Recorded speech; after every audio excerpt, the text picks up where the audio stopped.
내가 너의 간음과 사악한 소리와 들을 작은 산 위에서 내가 행한 음란과 음행과 가증한 것을 보았노라.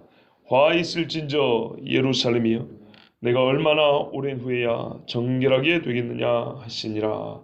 아멘. 하나님이 어제 26절에 보면은 치마를 들쳐서 얼굴에 덮을 정도로 수치를 당하게 한다 그랬습니다.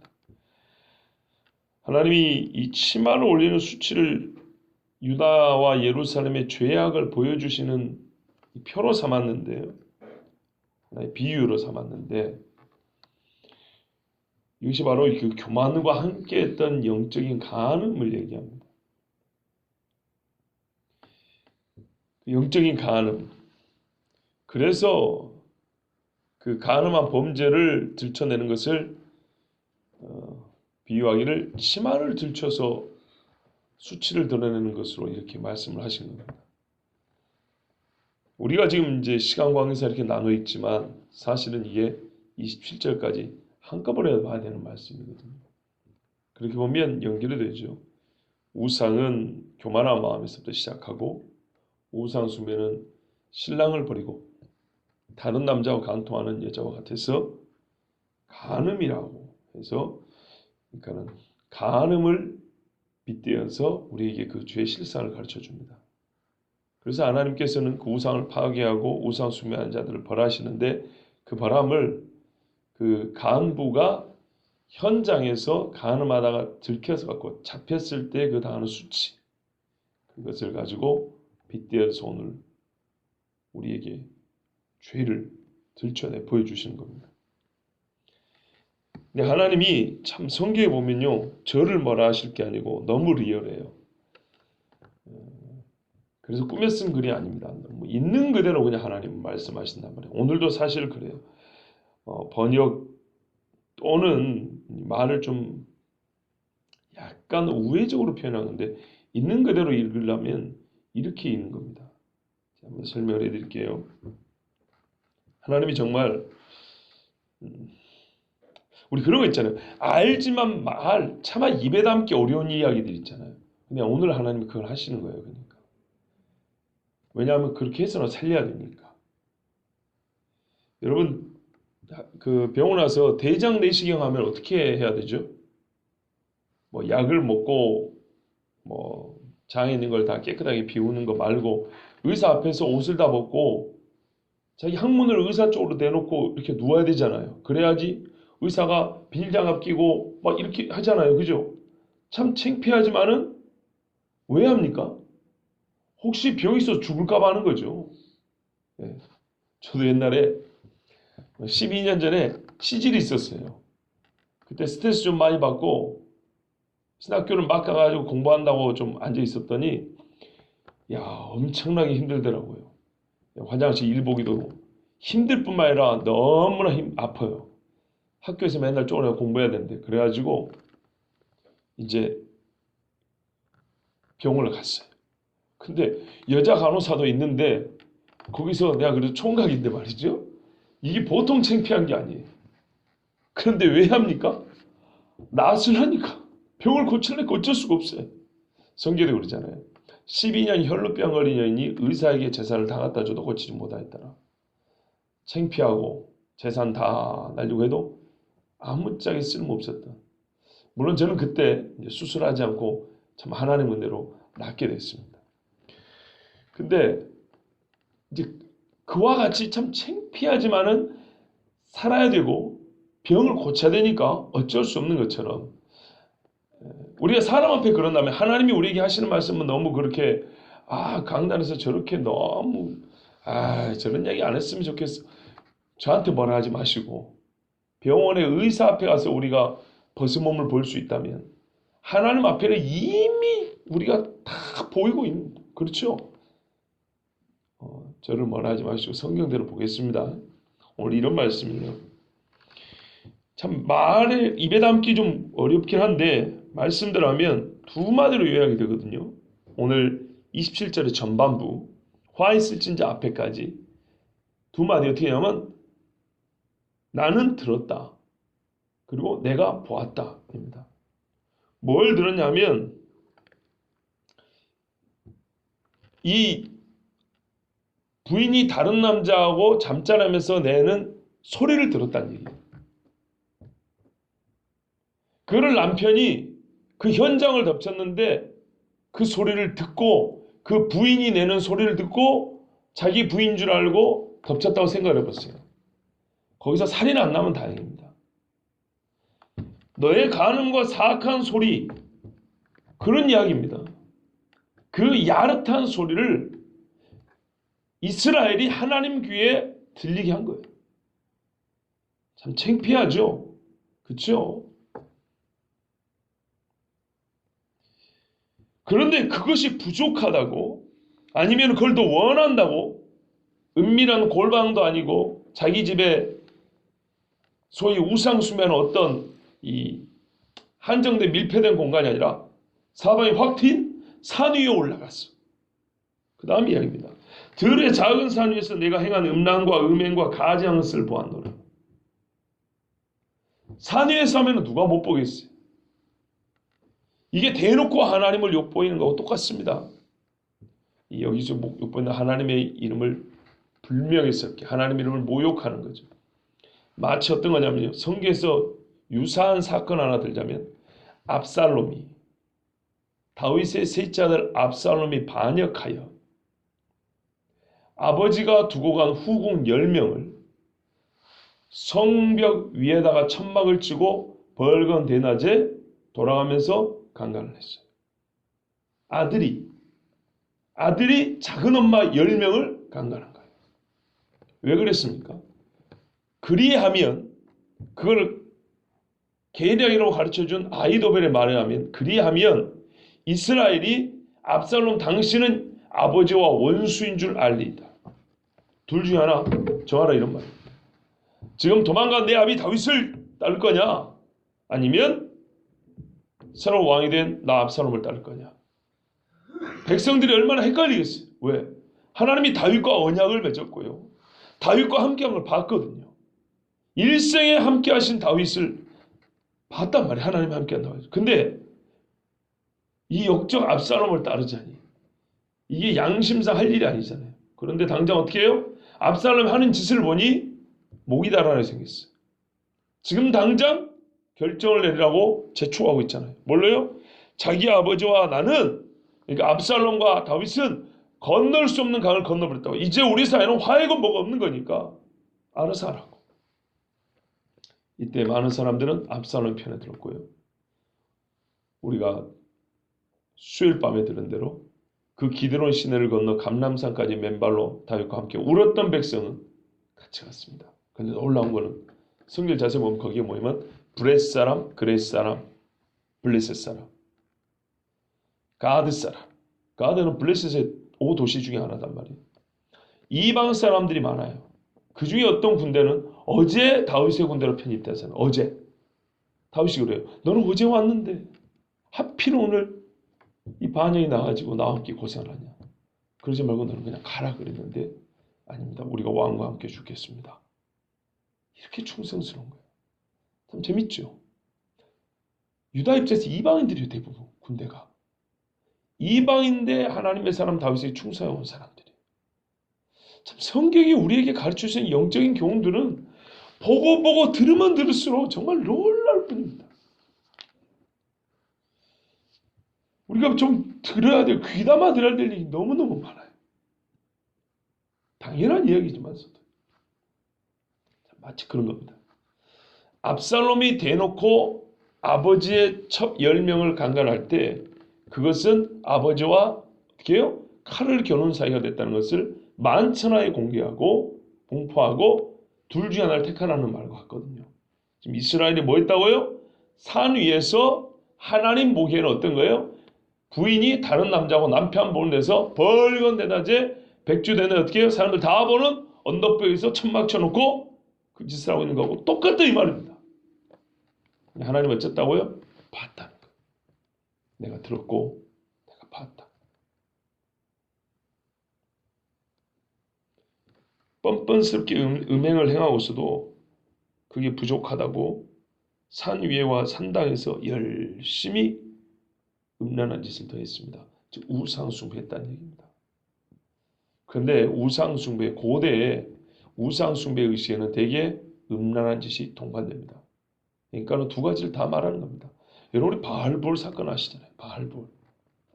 그렇죠? 성경이 참 재밌습니다. 너희가 섰다 할 때 넘어질까 두려워하라. 그렇잖아요. 조심하라고. 이스라엘 사람들이 홍해를 건너가지고 시내산에 갔을 때 아말렉하고 전쟁을 합니다. 성경 보면 뭐냐면요. 르비딤에 이르렀을 때 르비딤이 반석을 깨가지고 물이 난답니다. 그 엄청난 기적을 한 그 지역에 있을 때 전쟁이 납니다. 그리고 또 다른 전쟁이 어디냐면 바알부올의 사건 때문에 전쟁이 납니다. 모압과 미디안이 좋게 길을 내주면 되는데 이스라엘을 우상숭배와 음행의 꼬드김으로 넘어뜨렸죠. 광야 2세대들 민수기 25장에 보면 모압 사람들이 부올에서 바알을 숭배하는 대잔치를 할 때 미디안 미인들을 통해 가지고 이스라엘의 광야 2세대들 이제 가나안 들어갈 준비하고 있는 그 사람들을 꼬드게 가지고 24,000명 죽은 이야기 아시죠? 참 뭔가 됐다 싶을 때 꼭 그렇게 시험이 와가지고 어마어마한 사람이 고통을 당하나 죽습니다. 참 조심해야 됩니다. 그런데 그렇게 하지 않으면 어떻게 되냐? 한 번 넘어지면 일어나기가 어려워서요. 역사가 흐르면 흐를수록 이 우상 숭배의 고름 깊어서 그때는 잠시 몇 명 죽고 말았는데 가나안 들어가니까 우상 천지잖아요. 참 광야가 좋았지. 정말 광야가 좋았어요. 젖과 꿀이 흐르는 땅에 갔더니 같이 있는 게 우상들이에요. 복이 많을수록 꼭 그 복을 받을 만한지 하나님이 영적인 테스트를 해보시더란 말이에요. 우상이 질비한데 거기에 다 넘어갔어요. 그리고 예전부터 아는 바이지만 그 우상 숭배는 항상 음란한 제사의식이 동반됩니다. 왜냐? 대개 세상의 우상이란 남신과 여신을 동시에 섬겼기 때문입니다. 수타에 말씀드렸잖아요. 남신과 여신이 어떻고 저쩌고 하면은 거기서 뭐 씨가 뿌려지고 곡식이 나고 뭐 요런 이야기들. 그래서 여러분 우리나라에도 그런 있잖아요. 어머니 하나님이라는 이상한 사람들 있죠. 그렇게 부르는. 매우 조심해야 됩니다. 옛날부터 보던 소리거든요. 이스라엘 사람이 그랬다 했잖아요.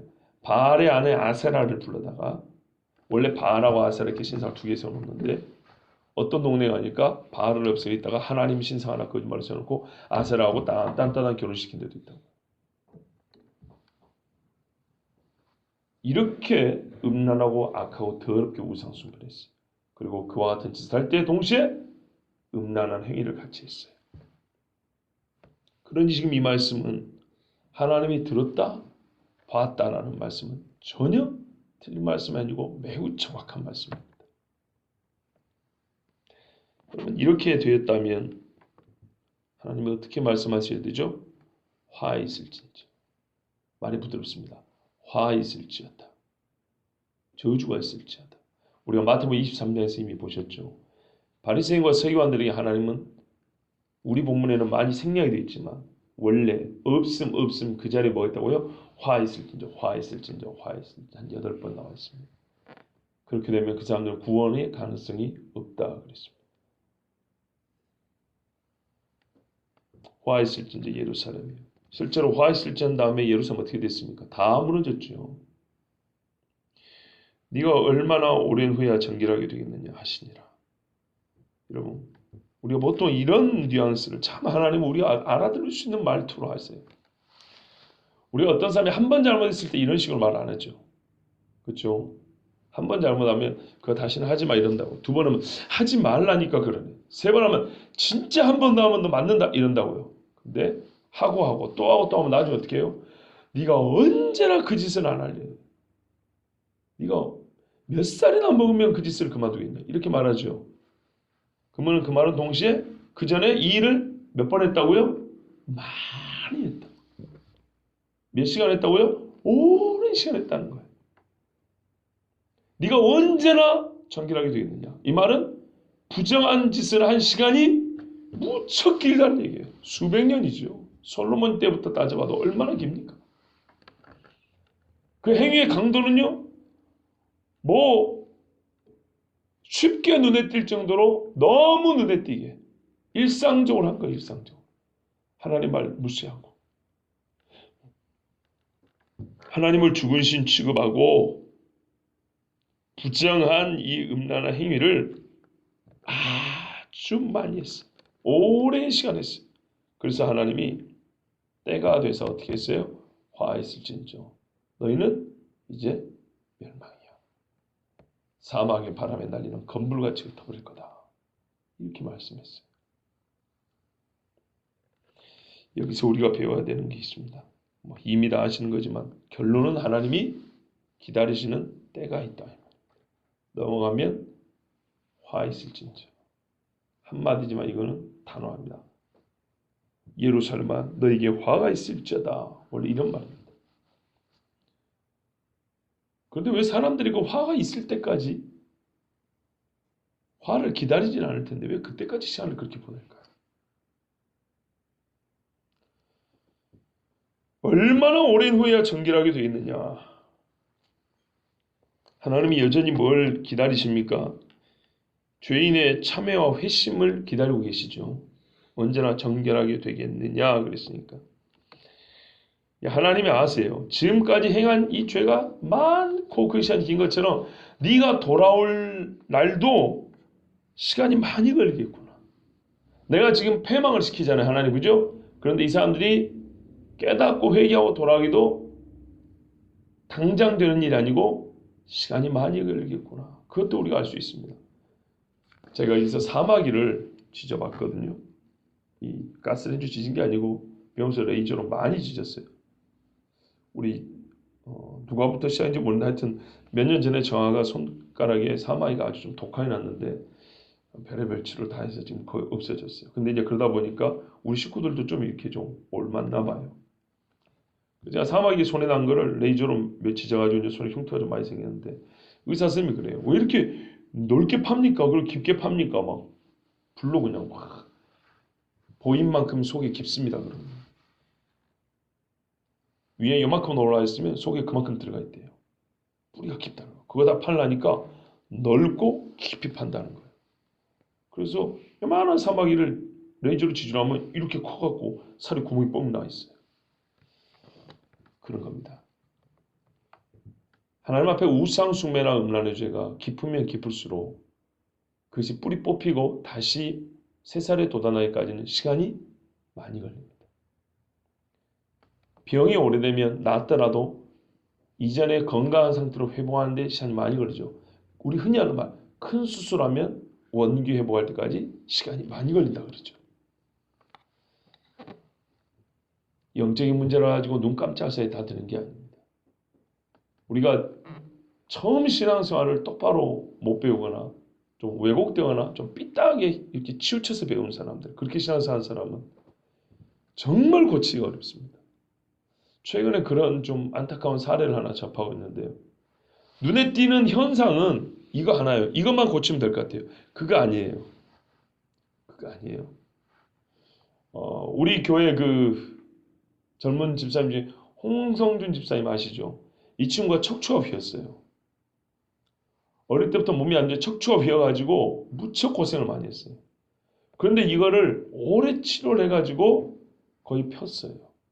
그러니까는 척추만 안 아픈 게 아니고 척추가 펴지니까 어떻게 몸 전체적으로 밸런스가 맞는 거예요. 균형이 맞다 이 말이죠. 척추가 휘어있으면 앉는 자세도 안 좋고 허리도 아프고 피곤해지고 다른 신체 기관도 어떻게 해요? 척추에 뼈에 붙어있잖아요. 내장들도. 다 삐뚤어진 거죠. 그러니까 여러 가지 안 좋은 거예요. 근데 뼈 하나 저렇게 딱 세우니까 짜자자자 펴지는 거죠. 그런 겁니다. 그래서 신앙생활에도 처음 예수 믿을 때 매우 그 가운데 척추하던 뼈대를 잘 세워야 돼. 이게 삐뚤삐뚤하거나 요리 갔다 저리 갔다 하면 몸이 엉망이 되는 거예요. 어떤 것이 먼저 나타나는 증상일 수 있고 어떤 것이 좀 크게 나타나는 고통일 수 있어요. 그러나 근본적으로 뭐 때문에 그래요? 뼈가 삐뚤어졌고 그런 거예요. 마찬가지. 신앙생활 삐뚤어져갖고 여러분 수십 년 갔다 와 생각해 보세요. 이게 얼마나 힘들겠나. 굳어버린 뼈를 어떻게 돌린단 말이에요 도대체. 치아 교정하는 것도 1년 2년 교정기 끼우는 것도 힘든데 정말 어려운 거예요. 근데 이 유다 사람들이 처음부터 신앙생활, 신앙이 뭐야? 여호와 하나님을 경외한 거를 가나안에 들어가면서부터 이래가지고 몇백 년이 됐는데 이게 하루아침에 쉽게 되겠습니까? 오죽했으면 여러분 하나님이 능력이 없어서가 아니라 오죽했으면 하나님이 이 땅을 완전히 흩다고 처음부터 다시 하고 입에 확 흩었고 다시 데리고 왔겠어요? 나 같으면 안 그랬겠는데 제발 그런 생각하면 안 됩니다.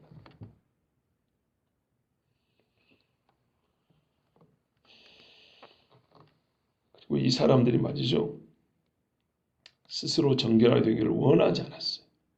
하나님의 말씀이 뉘앙스가 그렇잖아요. 네가 언제나 정결하게 되겠느냐.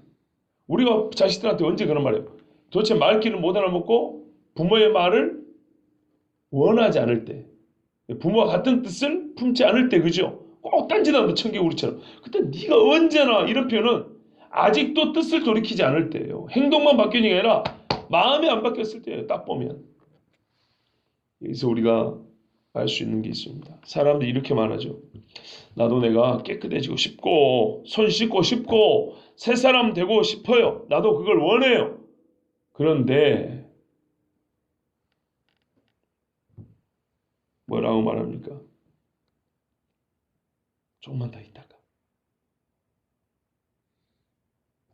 어떤 경우는 실제로 원하지만 조금만 더 있다가를 원하시, 그러니까 실제로 변화되기를 원하지만 조금만 더 있다가 하겠다는 말이 진심일 수도 있어요.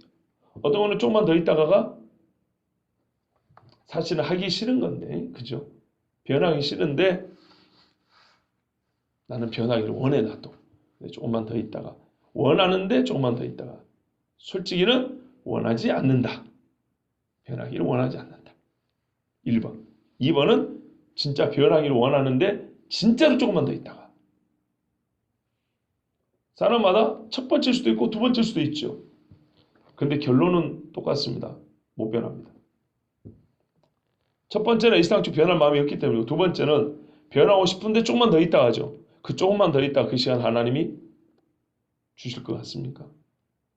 하나님이 주시더라도 그 사람은 또 조금만 더 있다가 또 조금만 더 있다가 또 결국 마지막 호흡 닿을 때까지 안 돌아옵니다.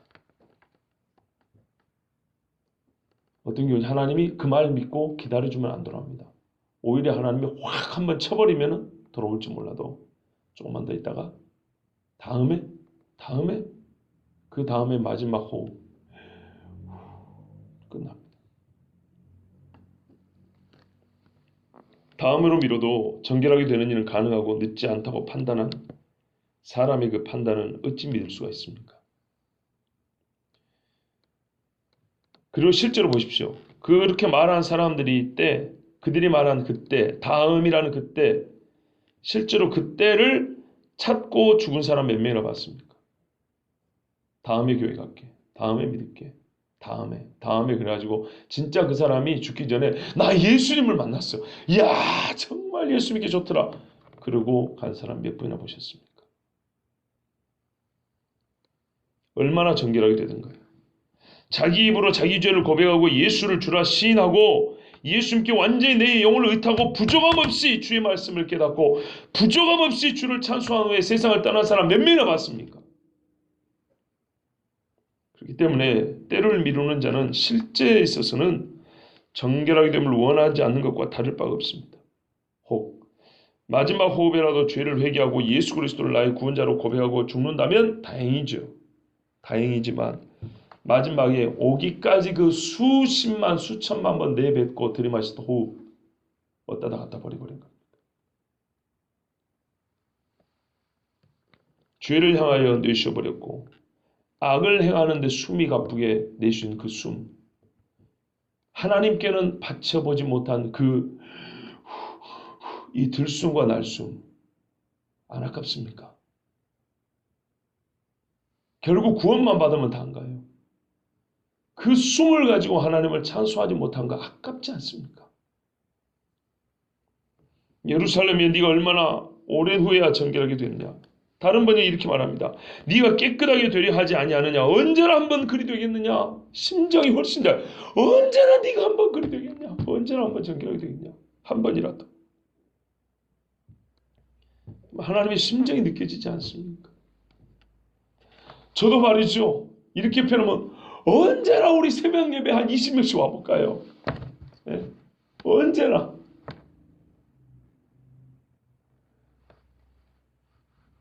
우리나라 평균이 얼마인지는 모르는데 제가 대충 훑어보니까 보통 한 5% 아니면 10%, 많으면 10%그 정도 새벽 예배 옵니다. 예, 그 정도죠. 우리도 평균치밖에 안 되는 거예요. 평균치. 다 멀리 산다고 하지만은 본인들이 거주한 데에 새벽 예배 드리냐? 거의 어렵다고 봅니다. 그리고 물론 새벽 예배가 신앙의 전체 이게를 판단하는 지표가 되는 건 아닙니다. 아니지만 솔직히 우리가 한두 번 본 얼굴들도 아니고 지금 기도할 제목이 쌓인 집들을 다 알잖아요. 언제 기도합니까? 언제예요? 주일날 와가지고 앞에서 우리 주여 한번 기도합시다 하면 그 5분도 안 되는 그 시간에 얼마나 뭘 구할 수 있겠어요? 우리 집을 위해서 구하는 것만 해도 그 몇 분 안에 어떻게 그걸 다 구한단 말입니까 도대체? 그것도 일주일에 한두 번? 운동도 그렇게 하면 효과가 없다는데요. 정말 하나님의 심정과 뜻을 좀 알아야 됩니다. 우리 신앙 전반에 비춰보면 그래요. 언제나 한번 네가 진정으로 나를 예배하는 걸 내가 볼 수 있겠냐? 언제나 한번 네가 진심으로 나에게 감사하고 원망과 불평을 그치는 그 입술로 나를 찬송을 내가 들을 수 있겠냐? 언제나 한번 마음을 바로해야 나 여호와만을 사모하는 순결한 마음을 내가 그 마음을 한번 받아볼 수 있겠냐? 언제나 한번 네가 말하는 그 즉시로 아멘하고 즉시로 순종을 내가 한번 볼 수 있겠느냐? 시기에 있어서도 다음이 아니라 내용과 목적뿐만 아니라 시기에 있어서도 하나님 다음에 할 게 아니라 지금 여기서 예하고 가는 걸 내가 언제나 한번 시원하게 한번 보겠느냐? 성경에 여름철에 냉수와같이 하나님의 마음을 시원케 하는 자가 있다고 그러잖아요. 이렇게 언제나 한번 너희 중에 어느 누가 언제나 한번 나를 그렇게 시원하게 해줄 수 있겠느냐? 구수인이 피부를 희게 하지 못하고 표범이 그 반점을 지우지 못합니다. 악인은 스스로 악을 제하지 못하고 악에서 떠날 수가 없습니다. 그래서 하나님이 지금 부르고 계시잖아요. 그래서 네 혼자 하라지 말고 지금 이렇게 지금 이 말씀 자체가 도와주겠다는 거잖아요. 지금 도와주겠다고. 밖에서부터 소리가 들리잖아요. 사람이 속에서부터 회개의 마음을 끌어올리지 못하니까 밖에 사람이 귀를 따갑게 때려주잖아요. 그래서 마음속에 대해서 마음이 흔들리도록 지금 이게 도와주는 겁니다. 검은 걸 지울 수 있도록. 근데 문제는 내가 하나님의 말씀을 듣는 귀가 닫혀 있고 마음이 겸손치 못하여서 목이 곧게 세워져 있다는 게 문제입니다. 유다인의 이야기지만 우리는 나의 이야기로 들어야 되잖아요. 그죠? 사실 저 역시도 목사지만 가끔 다른 목사님의 설교를 듣습니다. 제가 주일날 아마 언급을 할 것 같은데요. 지난 밤에도 어떤 목사님의 설교를 듣는데 참자기가 어려웠어요. 너무 은혜도 되고 가슴이요 그 설교에서 떠나지 않는 거예요. 문구 하나하나 떠오르는 게 아니라 그 설교가 주는 그 전체적인 충격, 쿵 하는 마음을 한번 이렇게 쿵 치는 이 울림이 가시질 않는 거예요. 잘 나오던데 잠을 못 잤어요. 언제나 한번 우리가 하나님 말씀에 이렇게 가슴이 한번 울림이 쿵 오면은 그것 때문에 잊지 못하고 내가 이거를 실행하지 않고는 답답하게 견딜 수 없어. 지키고야 말리라. 내가 지금 하고야 말리라. 언제나 한번 우리 하나님이 우리에게서 바로 나에게서 그것을 보실 수 있을까요? 하나님이 이미 오랜 세월을 기다려 오셨습니다. 이제 더 이상 하나님을 기다리게 하지 말고 나를 죄에서 구해주시고 내 죄악을 씻어주신 하나님 앞에 온전히 우리는 마음을 드려야 합니다. 오늘 이 얼마나 창피한 하나님이 다 본다는 거거든요. 다 듣고 계세요. 다 보고 계세요. 예, 정말 그래요. 지난 월요일날 이 근처에 있는 교회 제 친구 목사하고 잠깐 차 한잔하면서 이야기할 때도 입을 조심하려고 좀 노력을 했어요. 그리고 그 친구 대화하면서 눈물을 글썽이면서 갔어요. 확실히 믿음의 사람이 믿음의 대화를 할 때 은혜가 되는 거예요. 우리가 뭐 거창한 얘기한 거 아니에요. 그냥 사는 이야기, 신앙생활하는. 그러니까는 나나 니나 하나님 앞에 서 있는 종이면서 또 한 사람의 신앙인으로서 사는 이야기. 우리 하나님 앞에 이렇게 해야 되지 않겠냐. 그 사실 별말 아니에요. 대단한 뭐 세상을 구하자는 얘기도 아니에요. 그런데 그런 대화에 은혜가 있는 거예요. 수요일 날은 또 다른 성도들하고 대화를 했어요. 조심시켰어요. 말 조심해야 돼. 행위 하나도 말이 빗나가거나 괜히 남들 이렇게 욕하는 말 함부로 하지 말고 성경에 있다. 너는 마땅히 말을 적게 할 것이니라. 그리고 대화를 시작했어요. 예, 언제나 우리 하나님이 우리에게서 우리 입에서 나오는 말이 참 깨끗하구나. 감람류 최상품 감람류처럼 멋지다. 우리 작은 삶이 늘상 똑같은 것 같으면서도 어제와 조금 다른 야 괜찮은데. 다른 성도들 우리가 혼자 신앙생활을 하는 게 아니잖아요. 그죠? 교회입니다. 교회 안에서의 나의 모습. 또 한 걸음 한 걸음 나누고 이야 근사한데. 참 예수 멋지게 믿는구나. 여러분 우리 이런 소리 사람이 나에게 들려준 것 같지만 이런 소리를 기다리는 게 하나님이거든요. 언제나 한번 어느 때나 너희가 나에게 정결함을 보이겠느냐. 우상 숭배에 이랬지만 여러분 우상 숭배만이겠습니까? 아니죠. 우리는 신앙의 전반을 두고 이 말씀을 적용해 봐야 됩니다. 우리 하나님 앞에서 나의 가장 약한 부분들이 있잖아요. 내가 언제나 너에게서 그것까지도 고쳐진 그것까지도 성숙한 참 이야 창조하신 후에 보기 좋았더라. 참 좋구나. 언제나 우리가 그래도 살면서 한 번쯤 하나님 입에서 정말 그런 기쁨의 소리가 좀 나오실 수 있도록 우리가 신앙생활을 그렇게 한번 해봐야 되지 않겠습니까? 예, 그렇습니다. 오늘 하루도 저와 우리 모두 다 그렇게 살기를 힘쓰고 또한 하나님이 우리의 이 거룩을 사모하는 마음을 알고 도와주실 것입니다. 오늘 밤에는 또한 이 사모하는 마음으로 모든 성도가 나와서 기도하기를 원합니다. 여러분 같이 기도해 주시고요. 피곤한 줄 알지만은 새벽에 이제는 기도하지 않는 것이 더 어색한 그런 생활이 될 수 있을 정도로 우리 교회가 참 기도하는 교회가 되기를 저는 정말 원합니다. 어느 때나 돼야 될까요? 우리가 시간이 가고 또 가고 또 가고 걷고 싶어도 걷지 못할 때 그때야 될까요? 그때는 이미 늦지 않겠습니까? 우리가 우리 교회 전체를 좀 생각하면서 오늘 같이 기도하는 시간 되길 바랍니다. 기도.